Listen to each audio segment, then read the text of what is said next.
Mafia के सरदार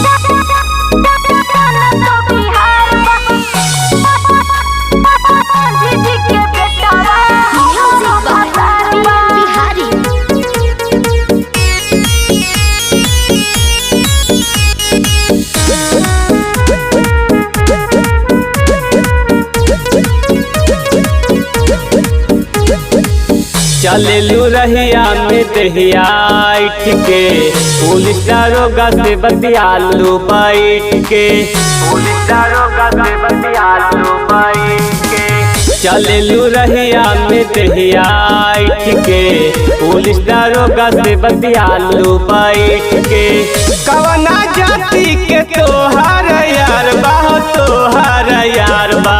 तोहार यार बा माफिया के सरदार बा जाना तो बिहार बा मांझी जी के बेटावा हमरो भतार बा मांझी जी के बेटावा हमरो भतार बा माफिया के सरदार बा जाना तो बिहार बा मांझी जी के बेटावा हमरो भतार बा माफिया के सरदार बा जाना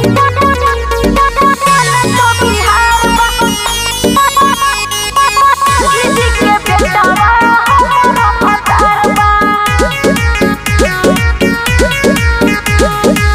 मांझी जाति त खाली नम में बरांड बा ओकरे त कइल दादा बड़ा बड़ा कांड बा ओकरे त कइल दादा बड़ा बड़ा कांड बा हमी बपोर शहर के बेटा रे बड़ बड़ गुंडा डरे ओसे नेता रे एही से पहिले तो से दिल्ली सरकार बा हो दिल्ली सरकार बा दिल्ली सरकार बा माफिया के सरदार बा जाना तो बिहार बा मांझी जी के बेटावा हमरो भतार बा मांझी जी के बेटावा हमरो भतार बा माफिया के सरदार बा जाना तो बिहार बा मांझी जी के बेटावा हमरो भतार बा माफिया के सरदार बा जाना तो बिहार बा मांझी जी के बेटावा हमरो भतार बा।